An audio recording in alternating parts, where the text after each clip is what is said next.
Sud Radio, la culture dans tous ses états. André Berkoff, Céline Alonso.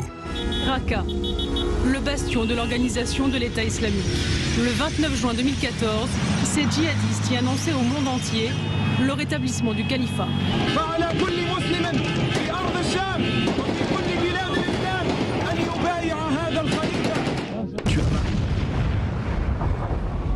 À Raqqa, la charia s'applique à la lettre.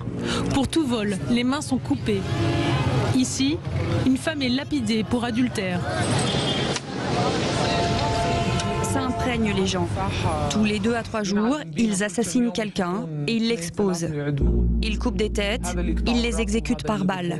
Sauf que personne ne sait vraiment pourquoi ces gens sont exécutés.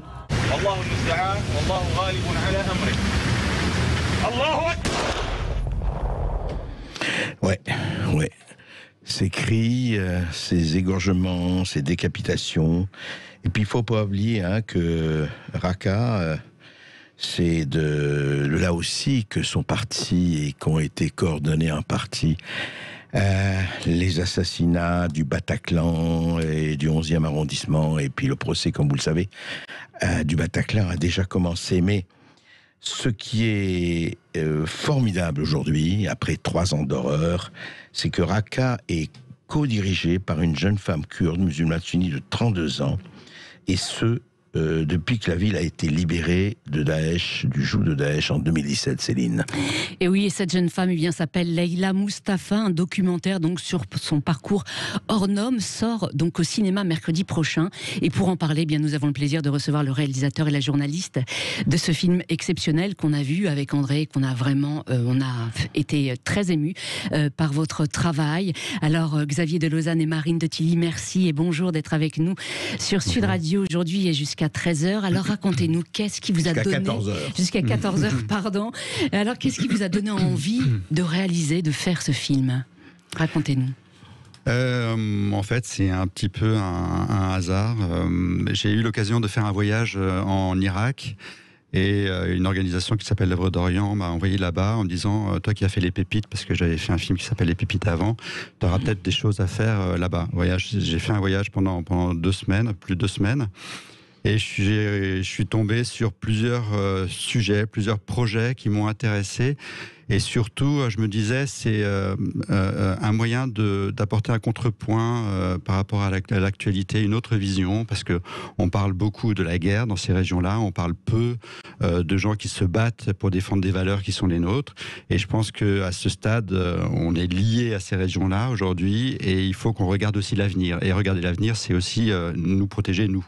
Donc, et dans mon hôtel où j'étais à Erbil, j'ai rencontré une personne, un homme qui s'appelle Hugues de Wavrin, qui est un homme d'affaires qui travaille sur les questions, qui travaille sur les questions culturelles là-bas, et qui revenait de Raqqa, qui avait passé une après-midi en fait à Raqqa. Et on se connaissait pas. Et il m'a dit je reviens de Raqqa, j'ai rencontré cette femme et elle est assez incroyable et on va peut-être écrire un livre sur elle. Et donc je suis resté en contact avec Hugues. Il m'a présenté à Marine de Tilly, qui avait choisi de travailler sur ce projet et d'écrire son livre. Et ensemble, c'est un projet qui s'est fait très très vite. Ensemble, on est parti à Raqqa pour passer ces 9 jours. Ouais, alors bonjour Marine de Tilly. Bonjour. Bonjour. Alors vous avez écrit le livre et puis vous êtes là dans le film.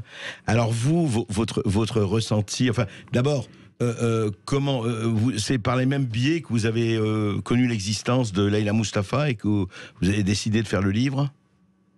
Oui, Hugues de Wavrin, j'ai déjà travaillé avec Hugues sur un projet précédent avant. Il est parti à Raqqa et il est revenu en me disant va jeter un œil quand même sur cette Leila Mustafa. Je l'ai vu 1 heure, mais à mon avis ça peut t'intéresser.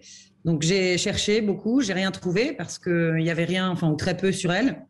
Voilà, on a essayé de commencer à communiquer. Déjà de la joindre, c'était pas une mince affaire, mais on a fini par se parler un petit peu. J'ai proposé à Leila, on a proposé à Leila de faire ce livre avec Stock, avec l'éditeur Stock, Manuel Carton, et complètement à l'aveugle parce qu'on ne savait pas du tout en fait ce qu'on allait trouver là-bas. On s'est quand même dit qu'on allait tenter le coup parce que comme ça, en tout cas sur le papier, elle présentait beaucoup d'intérêt et voilà. Et une fois qu'on y est allé, Xavier est arrivé à ce moment-là, juste avant de partir. Ça faisait 6 mois qu'on bossait sur ce voyage. Ce sont des voyages un peu compliqués à organiser. Et quelques semaines avant de partir, Xavier nous a appelés en nous disant qu'il voulait faire un documentaire sur Leïla. Et du coup, on est partis ensemble pour passer ces 10 jours à Raqqa, ce qui est à la fois très long et très court. Très long parce que à ce moment-là, on reste pas 10 jours dans une ville comme Raqqa, qui est encore assez dangereuse.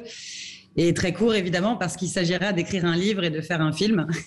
Alors pourquoi, justement, vous n'aviez que 10 jours pour réaliser ce documentaire sur cette jeune femme ? On avait 9 jours exactement parce que comme dit Marine, il fallait suffisamment pour que Marine. Moi, je me suis greffé vraiment sur le projet de livre. Au départ, c'était pas mon projet, c'était le projet de Marine. Et il fallait qu'elle ait suffisamment de temps pour récolter les informations nécessaires pour écrire son livre. Et en même temps, on pouvait pas rester très longtemps parce que la ville n'était pas suffisamment sécurisée. Alors je voudrais poser une question à vous deux là tout de suite pour entrer dans le vif du sujet. Marine de Tilly et vous, Xavier de Lausanne. Je voudrais avoir vos impressions. C'est la première fois que chacun d'entre vous allait à Raqqa. Qu'est-ce que vous avez ressenti, vous, Marine de Tilly? Vous êtes grand reporter, vous avez écrit des livres, vous êtes allé sur des fronts, quels qu'ils soient. Qu'est-ce que vous avez ressenti? Quel était votre ressenti? L'impression? Alors, c'était pas la première fois que j'allais à Raqqa, mais c'était la première fois que j'y retournais après la guerre. Et évidemment, la première impression, c'est la désolation et la sidération.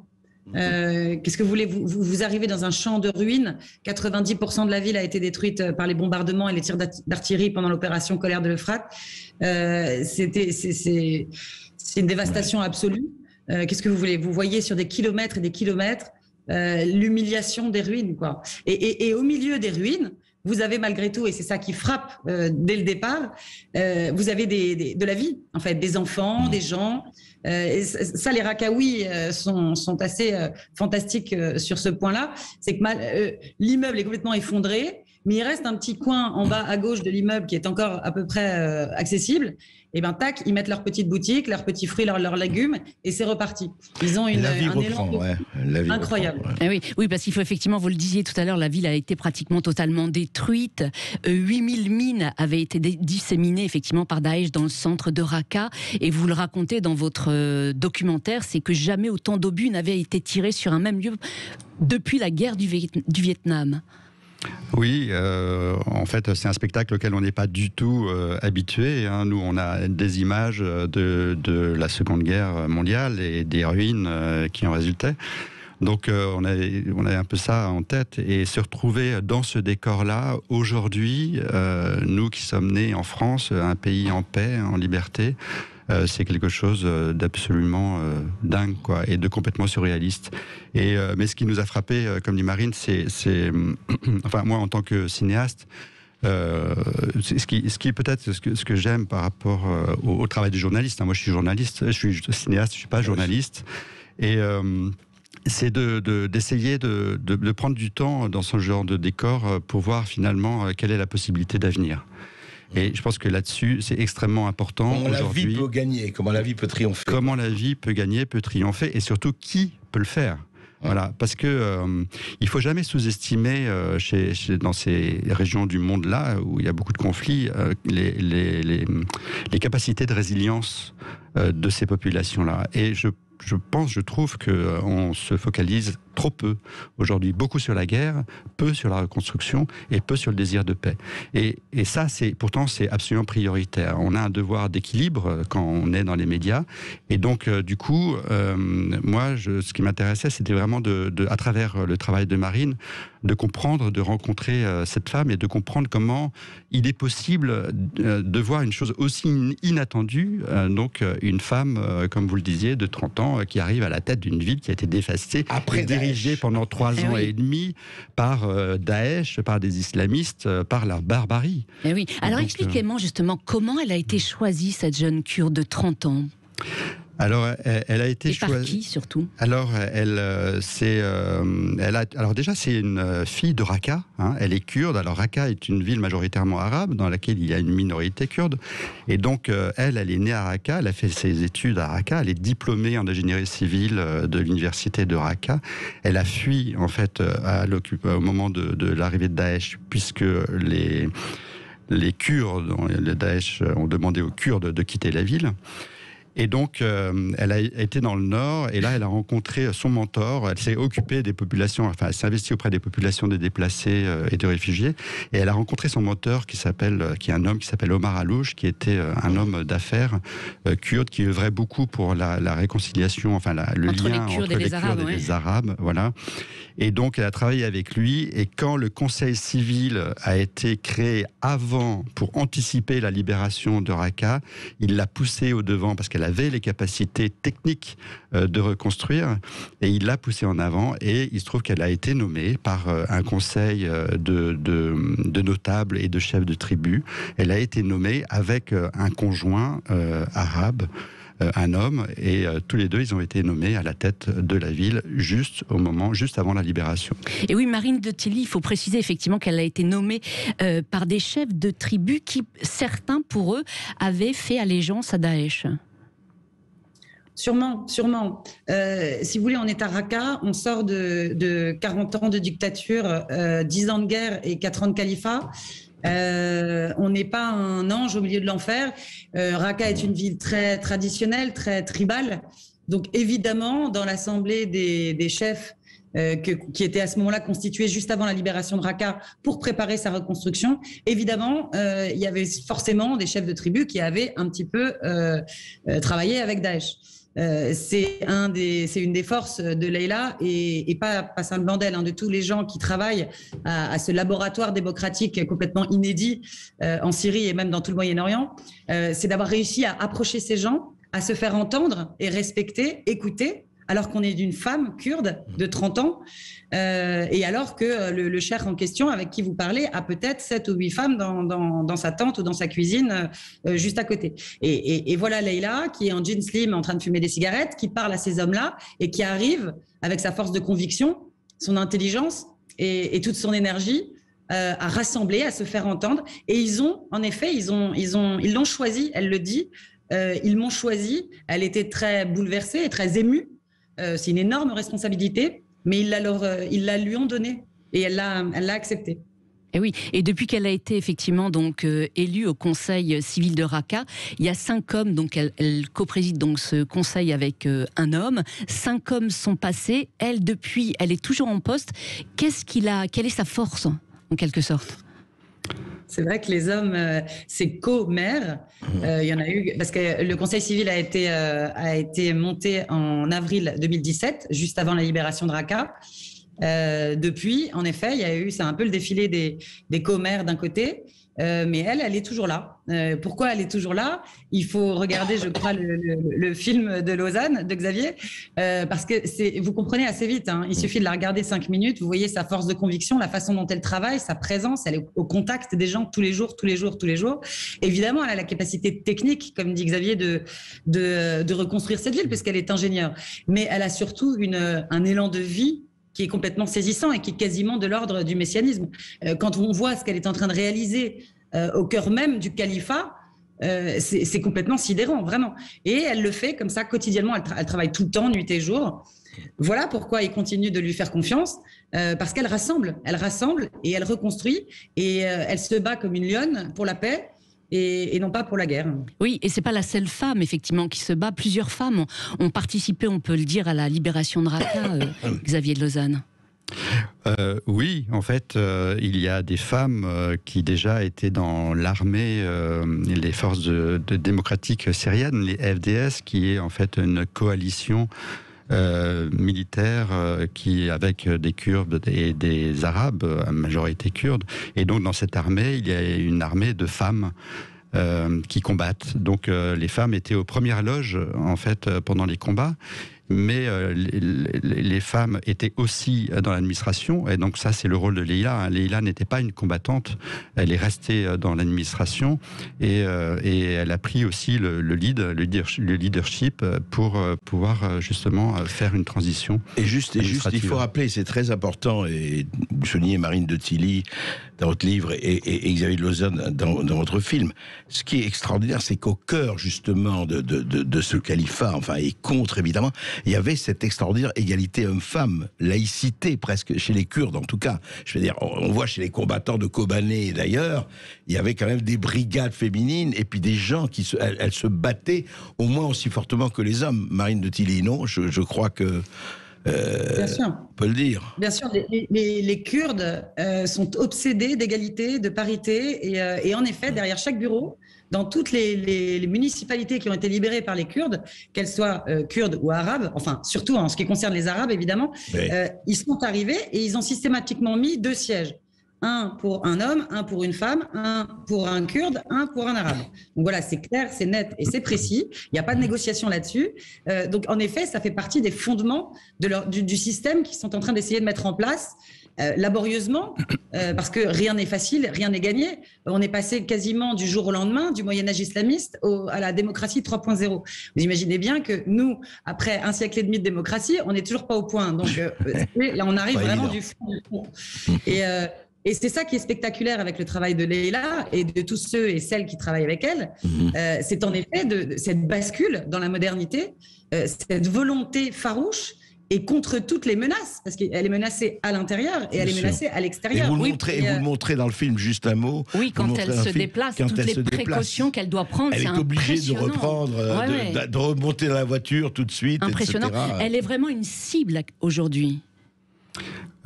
Oui, en fait, elle est une cible, et si vous nous demandez ce qui nous faisait peut-être un peu peur, quand nous étions là-bas, on ne maîtrise pas complètement les questions de sécurité et on se remet dans les mains de ceux qui les connaissent, donc des services des Assaïj, des services de sécurité qui entourent Leïla.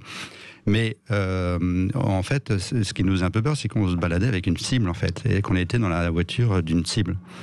Et ça, ce qui aussi nous impressionnait énormément, c'est sa capacité d'abnégation. C'est-à-dire qu'elle le savait, mais ça n'entravait pas sa mission, et ça ne doit pas gêner sa mission.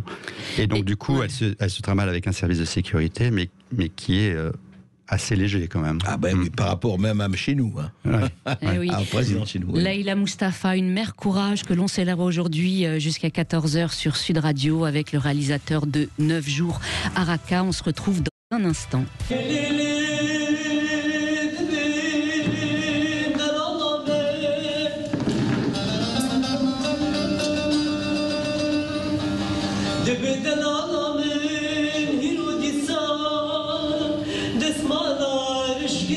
Ma douce maman, je te vois aujourd'hui la tête coiffée de noir.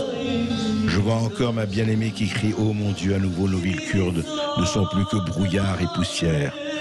Je vois encore sur les frontières que ma bien-aimée coiffée de noir, maman, oh maman, je préférerais mourir que de vous voir souffrir. Voilà, dans ce film, c'est au Centre culturel de Raqqa, un chanteur.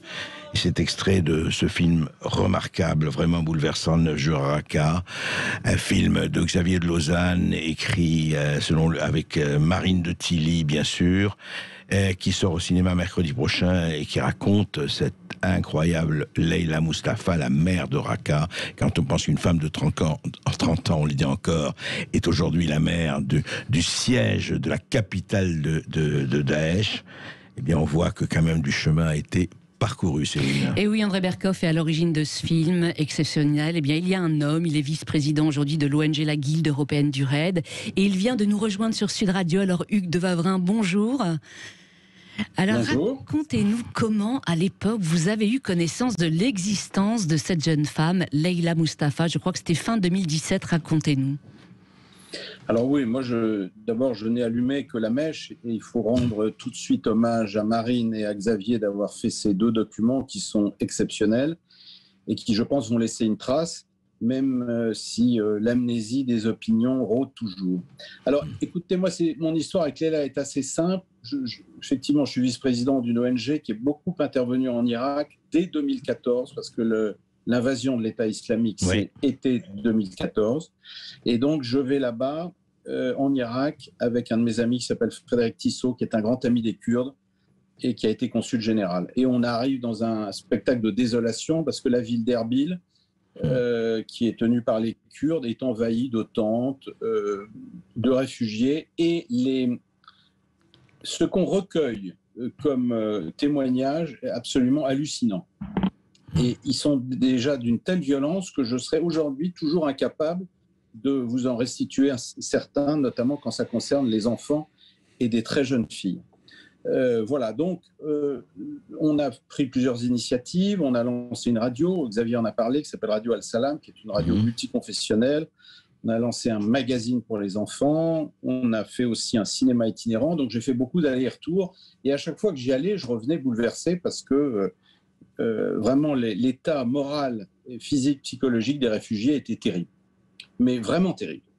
Et puis un jour, donc en fin 2017, je tombe sur un entrefilet où je lis effectivement ce que racontait Xavier, que cette jeune femme, Leila Mustafa, avait été nommée commère de Raqqa. Et quand vous avez entendu pendant 3 ans des récits où les femmes ne sont que maltraitées, que martyrisées, que bousillées, et que vous lisez en quelques phrases que dans l'ex-capitale du califat, c'est une femme de 30 ans qui a été nommée, vous vous frottez les yeux. Donc je n'ai eu qu'un objectif, c'est d'aller la voir. Donc j'ai demandé conseil auprès d'un écrivain qui connaît très bien la zone, qui s'appelle Patrice Franceschi, un journaliste du Monde qui est un de nos amis communs à tous, qui s'appelle Alain Caval. Et finalement, j'ai trouvé le moyen d'y aller. C'était un petit peu rocambolesque. Et donc, j'y suis allé en octobre 2018. Mais qui vous a protégé donc? Parce qu'aller à Raqqa, effectivement, vous l'avez souligné, c'est hyper dangereux. C'était à l'époque, ça l'est toujours, remarquez. Qui vous a protégé? Alors, d'abord, je n'ai su qu'au dernier moment que j'allais la voir. Parce que les Kurdes prenaient énormément de précautions, ne donnaient jamais les itinéraires. Et je leur ai fait une confiance totale parce que je leur ai dit, écoutez, c'est quand même un bout de chemin. Hein. Marine le rappelait, c'est pas évident. Donc je leur ai dit, j'y vais, mais soyez gentils, faites le maximum. Et jusqu'au dernier moment, ils m'ont pas dit. Ils m'ont rien dit. Donc on avait la même protection que vous voyez dans le film. Ouais. J'étais avec le représentant des Kurdes en France qui s'appelle Khaled Issa et dans une ville qui s'appelle Ain Issa, qui est au nord de Raqqa. Ça m'énerve. Dit à mes amis kurdes, bon écoutez, maintenant vraiment dites-moi si je vais pouvoir la rencontrer parce que ça fait quand même un peu long. Ils m'ont dit retourne-toi, elle est derrière. Et là je suis tombé sur Leila, tout sourire, qui m'a dit je vous emmène. Donc on est parti, on a eu le même petit protocole de sécurité dans l'estafette, c'est-à-dire qu'on tire les rideaux. Ouais.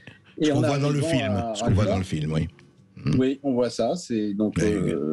Bon, en plus, moi, j'ai pas un physique qui est très couleur locale, donc j'étais content que les rideaux soient tirés. Et en arrivant à l'entrée de Raqqa, station essence, et toute pimpante, Leila ouvre la porte en grand et dit venez voir ma ville. Et là, extraordinaire. Alors, et Marine, Hugues, je voulais préciser, donc vous avez été à Raqqa, on était en octobre 2018. On vous a conseillé d'y aller, mais accompagné d'une femme. Pourquoi ? Alors, on a fait 2 choses. D'abord, le consul de France d'Erbil m'a interdit d'y aller. C'est-à-dire qu'il s'était interdit et il m'a écrit noir sur blanc, si vous arrive un truc, on ne viendra pas vous chercher. Et le deuxième conseil qu'on m'a donné, mais Marine l'a très bien rappelé, c'est qu'on est en binôme. Donc je suis parti avec une jeune femme qui s'appelle Amélie Banzé, qui connaît très très bien le terrain, puisque c'est elle qui a dirigé l'Institut français au Kurdistan irakien, qui est assez gonflé, avec laquelle j'avais aussi beaucoup travaillé à Kaboul.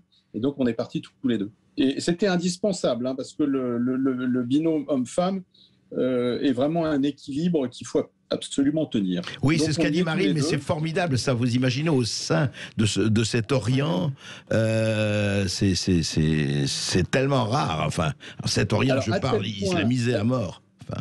À tel point que les mecs finissent par être un peu mis de côté. Et moi, dans les entretiens avec Leila, ça se passait plutôt entre Amélie Banzé et elle. Ouais. Et moi, je gardais un peu le sac de ma copine, si vous voulez. Bon. Donc la vraie solidarité féminine, c'est quelque chose qui existe et auquel il faut s'habituer là-bas. Voilà, donc pour faire rapide, elle nous prend en main, elle nous montre la ville qui était dans un état absolument effroyable, et je vais en dire un mot là-dessus parce que c'est important. Je reviens, on déjeune ensemble et je lui dis, écoutez, il faut absolument raconter ça. Et j'ai 2 choses à vous proposer. 1, d'écrire un livre et on va trouver quelqu'un pour vous aider. Et deuxièmement, le musée, qu'on voit d'ailleurs dans le film, le musée archéologique, j'ai dit, ça c'est votre tour Eiffel, on va se débrouiller mais on va vous le reconstruire. Bon, aujourd'hui je suis assez content parce que les 2 sont faits et on a tenu notre contrat.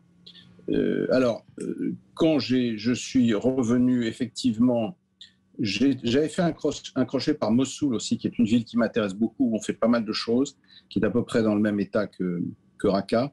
Et j'ai appelé un copain éditeur, Manuel Carcassonne, et on s'est mis assez vite d'accord sur qu'est-ce qui est assez gonflé sur la place pour aller passer 10 jours là-bas à écrire un livre, et c'est l'affiche de Marine qui est sortie. Et là, je peux dire un truc, parce qu'eux ne vont pas le dire. Moi, j'ai passé une journée, je vous assure qu'on a la trouille. On a la trouille parce qu'on voit des regards extrêmement hostiles. Et je crois que je ne suis jamais resté plus de 5 minutes au même endroit. Sur les conseils de Leila, d'ailleurs, on voit ça dans le film. Et au bout d'une journée, j'étais rincé. Et eux sont restés 9 jours. Et je vous assure que rester 9 jours dans cette ambiance-là, avec cette nature de risque et des cellules dormantes, c'est une vraie performance psychologique. Parce que non seulement il faut tenir, mais en plus il faut écrire, il faut tourner. Donc le document écrit et le document filmé qui reste aujourd'hui est une formidable performance d'abord et un formidable acte de courage qui va laisser sans doute une trace, même si aujourd'hui on n'est pas au cœur de l'actualité, mais ce qu'ils ont fait est formidable. Oui, en tout cas, la réussite est au bout du chemin. Juste un mot, je voudrais que vous nous parliez aussi, parce que Marine et Xavier, on la voit tout le temps dans le film, c'est la traductrice. Marine, racontez-nous cette femme qui justement vous traduit au fur et à mesure, puisque elle parle arabe ou kurde, d'ailleurs Leila Mustafa. Qui est cette femme, juste elle est présente et elle est là pendant tout le film d'ailleurs. Sans Gulistan, on n'aurait rien fait. Parce qu'elle n'est pas simplement traductrice, elle est aussi fixeuse, elle nous accompagne, elle nous traduit, elle nous aide beaucoup, elle connaît très bien le terrain, elle parle kurde et arabe. Avec Leila, bizarrement, et ça aussi, pardon, je fais une petite parenthèse parce qu'elles sont kurdes toutes les 2, mais Leila voulait qu'elle se parle en arabe. Ah ouais, d'accord. Ça, c'est encore une singularité de Leila, qui même avec les Kurdes, veut parler arabe à Raqqa, parce qu'elle est au milieu des Arabes. Ça a énervé un peu Gulistan d'ailleurs, mais c'était intéressant de voir justement sa progression et les efforts qu'elle a fini par faire. Parce qu'au début, elle me disait, mais pourquoi elle me parle pas kurde, quoi? Et je me disais, parce qu'elle est en train de faire la paix, en fait, et que ça commence par le langage. Vous voyez, c'était très intéressant.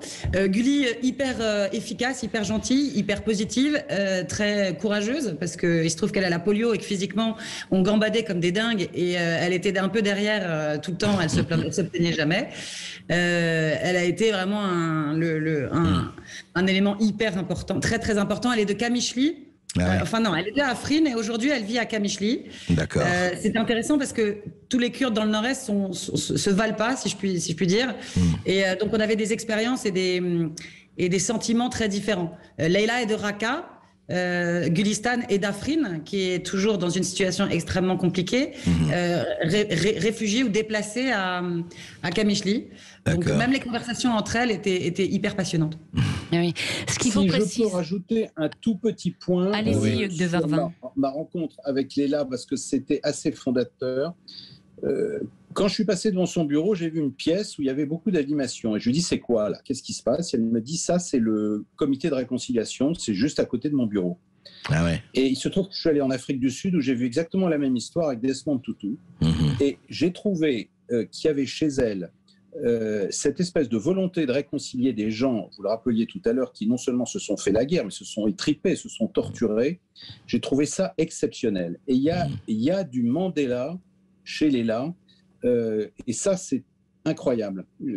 Quand on a visité la ville, on s'est arrêté devant quasiment la seule église chrétienne qui était totalement explosée, une église arménienne.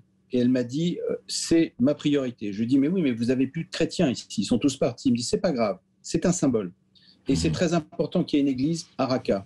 Donc il y a cette dimension assez extraordinaire chez elle, je dirais un peu messianique qui a fait que... Bon, ouais. Réconcilier. Ouais. Voilà, nous sommes tous les trois assez engagés pour la soutenir jusqu'au bout, quoi qu'il arrive, parce que c'est vraiment un personnage C'est vrai, rare. mais Hugues de Wavrin, c'est vrai, et d'ailleurs dans le film, on voit, alors qui est cette femme, juste rapidement, mais on voit une femme avec une croix, que Leïla Moustapha a assis à côté d'elle. C'est une image rapide, je ne sais pas si Marie de Tilly, vous avez... on voit une femme qui porte... une femme qui travaille dans une administration à ses côtés. Qui a une croix très visible sur la poitrine. Oui, justement, et le responsable de l'administration en question, qui est lui musulman sunnite, je fais remarquer que la dame a une croix, en effet, parce qu'elle fait partie de la Réunion. Et il me répond, mais si vous voulez, je peux aller vous chercher un Turkmène. Et ils sont au premier étage, ils sont juste à côté. Dans nos administrations, tout le monde est représenté. De toute façon, une fois de plus, et c'est le sujet du documentaire de Xavier, on a là devant nous un principe de réalité qui n'est pas de l'ordre du rêve ou du fantasme, un lendemain de guerre qui est en train de réussir. Malgré tout ce qu'on entend, c'est pas parfait, c'est sûr, mais il y a une volonté de reconstruction. Mais c'est même pas de la reconstruction parce que c'est inédit ce qu'ils sont en train de faire. Ils reconstruisent pas en fait, ils inventent. Ils inventent quelque chose. Et c'est en effet extrêmement important quand nous, journalistes, c'est ce que disait Xavier tout à l'heure, quand nous, journalistes, on passe notre temps à raconter et à témoigner de la manière dont Daesh a défiguré l'humanité, c'est important aussi de montrer, et ce film est décisif pour ça, le travail de ceux qui lui redonnent un nouveau visage. Leïla est de ces gens-là, et avec toutes les communautés, contre les communautarismes, elle est en train de faire ce qu'on appelle vraiment une révolution. Tout à fait. Et c'est en cela que ce film et ce document est très important. Et oui, on se retrouve dans un instant sur Sud Radio et on va continuer donc de parler de 9 jours à Raqqa avec Xavier de Lausanne, Leïla Moustapha et Hugues de Wavrin. Et Marine de Tilly. Merci d'aimer son zoo. شام لفظ الشام اهتز في خلدي سوريا 3 سنوات وأكثر من حرب مجنونة. Deux sœurs syriennes qui parlent de la Syrie et de la guerre depuis 3 ans et demi. Deux sœurs Faya et Rian Younan. Voilà les souffrances des peuples kurdes, des peuples syriens, de tous ces peuples du Proche-Orient. Et on en parle aujourd'hui sur Sud Radio à l'occasion de la sortie en salle mercredi prochain de ce documentaire, encore une fois, passionnant, bouleversant, 9 jours à Raqqa. Et oui, ce film réalisé par Xavier de Lausanne, qui est notre invité sur Sud Radio avec Marine de Tilly et Hugues de Wavrin. Alors ce film, effectivement, c'est le premier volet d'une trilogie sur la vie après Daesh, Xavier de Lausanne. On va en parler dans un instant sur Sud Radio. Mais avant, on va rejoindre le standard donc, de Sud Radio, où Pierre de Toulouse nous appelle. Bonjour Pierre. Oui, bonjour Pierre. Bonjour. Oui, je suis bien sûr très en admiration devant cette personne, mais je pense que ce qui sauve certainement Leïla, c'est qu'elle est beaucoup plus dans l'action de reconstruction que dans une forme de politique politicienne. Et tous les courants religieux et les personnes influentes de ce pays sont au moins en accord sur ce point. Et quant à sa personnalité, je pense que pour avoir une telle mission, je crois qu'il faut avoir une foi bien supérieure à sa simple condition de femme. Bah, c'est clair. Qui vous répondent, Marine ou Xavier? Oui, en fait, effectivement, c'est pas une politicienne. Elle n'est pas dans le discours, Leïla. Et ça, c'est très important. Vous avez tout à fait raison. Elle est vraiment dans la reconstruction. Elle a été choisie pour ça. Elle est diplômée, elle est qualifiée. Et donc aujourd'hui, elle reconstruit techniquement sa ville. Mais elle est très consciente aussi du projet qui est qui est un projet aussi qui repose sur le pluralisme, qui repose sur la démocratie, sur la parité, on en a parlé, sur la réconciliation, on en a parlé, et aussi en partie sur l'écologie. Donc c'est une reconstruction qui est globale, qui est la reconstruction des murs, mais aussi la reconstruction des esprits. Et ce que dit Marine de Tilly, c'est vrai, c'est une invention, quoi. On est obligé d'innover, là. C'est un laboratoire d'après-guerre, vraiment. Pierre de Toulouse, vous avez un mot à rajouter?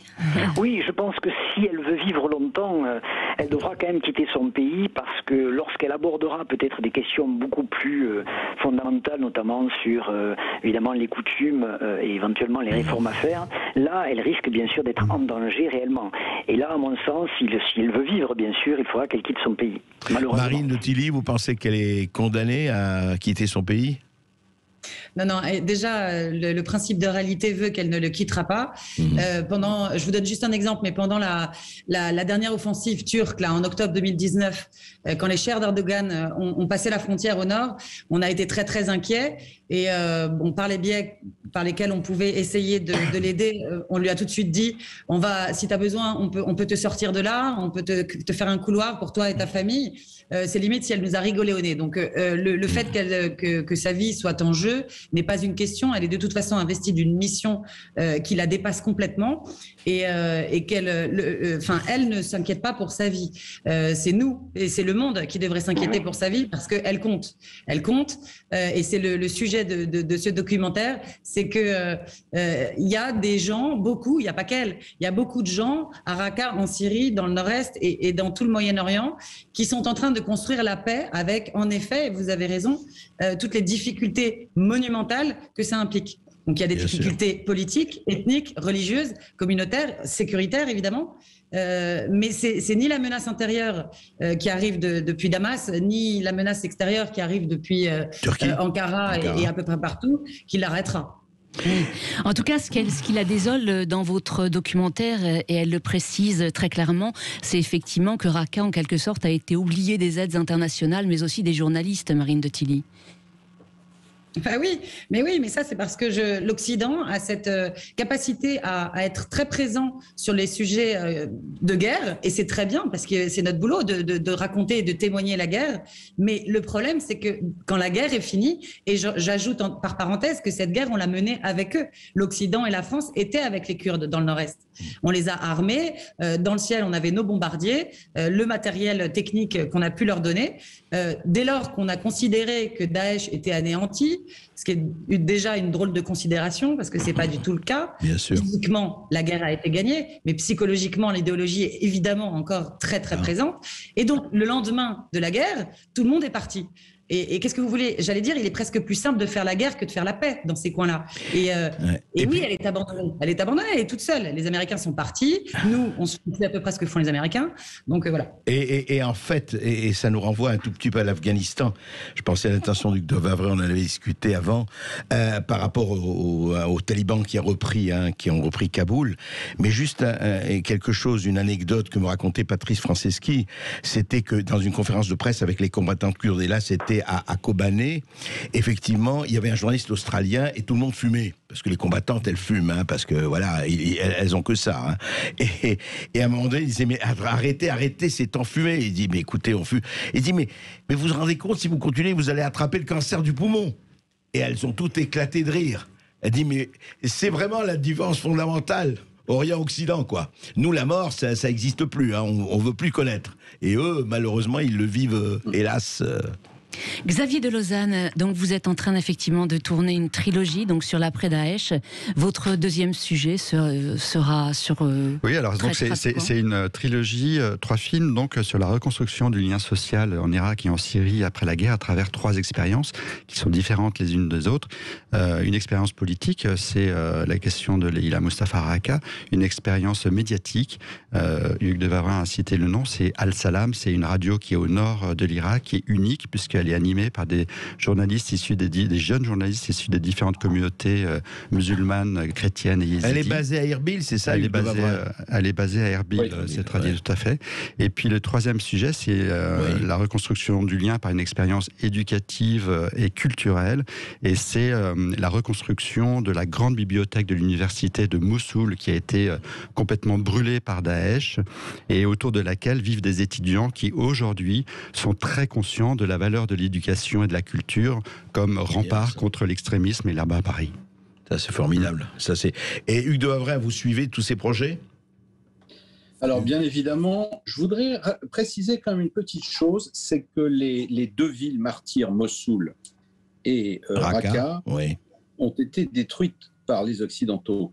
J'ai eu une conversation qui m'a beaucoup frappé avec un membre des commandos Hubert, qui m'a expliqué que c'était 2 villes absolument imprenables, qu'il fallait bien évidemment laisser les troupes au sol aux locaux, beaucoup aux Kurdes en Syrie, et nous avons fait carpet bombing. Donc non seulement on leur a cassé leur ville, mais en plus on est parti. Imaginez-vous les germes de haine que ça peut produire. C'est à Mossoul où j'ai été vraiment arrêté par des gens qui m'ont dit on en a marre des touristes, regardez ce que vous avez fait, maintenant venez réparer. Donc il y a un travail de réparation à faire qui est indispensable, qui est urgent, et on ne pourra retrouver une forme de paix dans ces zones que si nous y restons. Et vous avez sur votre plateau, là, ces 3 pauvres Pékins que nous sommes, et je vous assure qu'on n'est pas nombreux à regarder ces sujets. On a vraiment l'impression d'être abandonnés comme eux. Et lorsqu'on va voir des politiques, comme je l'ai fait récemment, pour essayer d'organiser les choses, on est souvent assez déçus. Donc je crois que ce film et ce livre vont être une trace très importante pour la suite.